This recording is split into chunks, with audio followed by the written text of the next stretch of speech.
और नवरात्रि में भी अगर आपकी कोई कामना है, आपकी अगर इच्छा है, आपका मन है, तो जगत जननी की आराधना करो।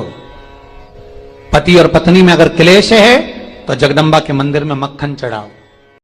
तो किसी भी नवरात्रि के पहले जो अमावस्या पड़ती है, चावल की कटोरी में एक कपूर का टुकड़ा रख दीजिए महाराज, छोटा सा, और कपूर का टुकड़ा रखकर उस कपूर को दरवाजे के बाहर कटोरी में ही, चावल रखी हुई कटोरी में ही उसको पितरों का स्मरण कर कर जला दीजिए।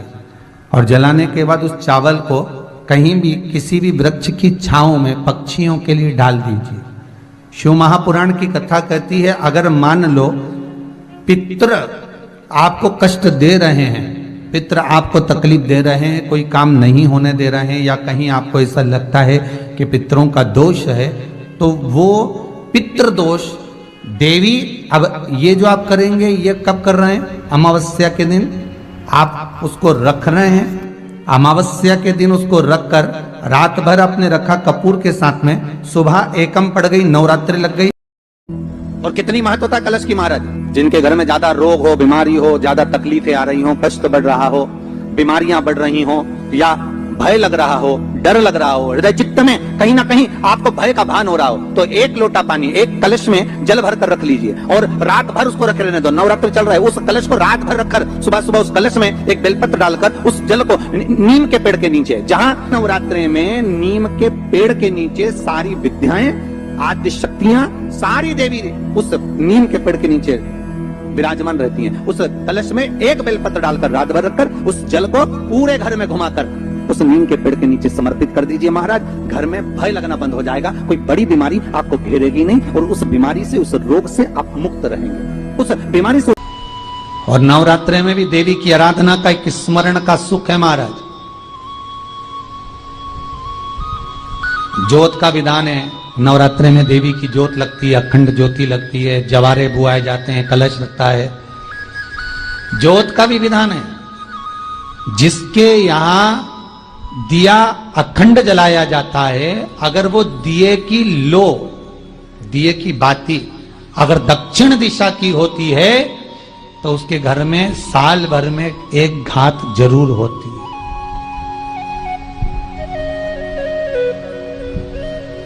जो दिया अखंड जलता है, उसकी बाती का मुख दक्षिण का नहीं होना चाहिए। अगर आपने देवी भागवत का स्मरण कराओ, देवी भागवत को अगर सुना हो, तो देवी भागवत में स्पष्ट किया गया कि पूर्व की ओर मुख करा हुआ दिया, अर्थात पूर्व की ओर ज्योत जो जलाई जाती है, वो संपदा की वृद्धि करती है। पश्चिम की ओर मुख कर कर जो ज्योत लगाई जाती है महाराज, वो वैभव को देती है। और उत्तर की ओर जो मुख कर कर ज्योत जलाई जाती है, उत्तर की ओर जो ज्योत का मुख रहता है, वो आयु की वृद्धि करती है। दक्षिण की ओर ज्योत ना लगाएं।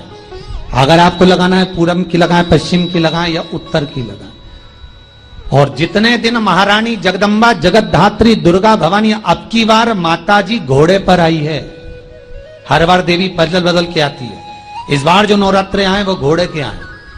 तो घोड़े पर जो देवी जी आती है, वो समृद्धि को देने वाली आती है, लक्ष्मी की वृद्धि करने वाली आती है। जैसी घोड़े की रफ्तार होती है, उस रफ्तार से लक्ष्मी घर में आती है। अभी भले दुनिया के लोग अभी रोते हैं कि पैसा नहीं आ रहा, कोरोना महामारी ने सब तोड़ दिया, रोक दिया, पर चिंता ना करना। मेरी मां अगर घोड़े पर आई है तो उसका सुख आपको जरूर मिलेगा।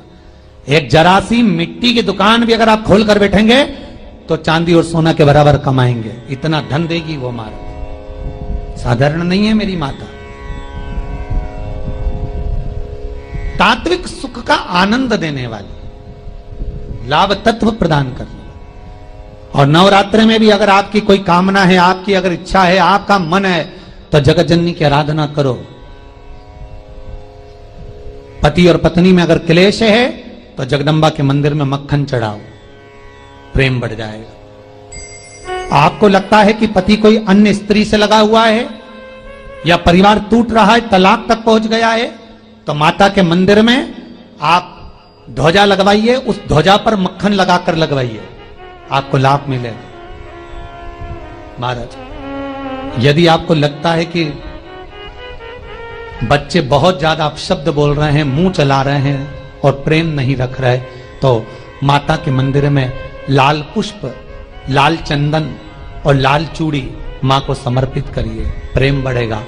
बच्चा कभी आप जी से कम नहीं बोलेगा, प्रेम की भाषा निकलेगी मुंह से। माँ जगतजननी की आराधना, जगदम्बा की उपासना। नवरात्रे में 9 दिन में से कोई एक दिन ऐसा ले लो जिस दिन कन्याओं का भोजन कराओ, साथ में उनको लाल चुनरी ओढ़ाओ या कोई लाल वस्त्र, लाल पूजन की सामग्री उनको दो, सुख मिलेगा, आनंद आएगा।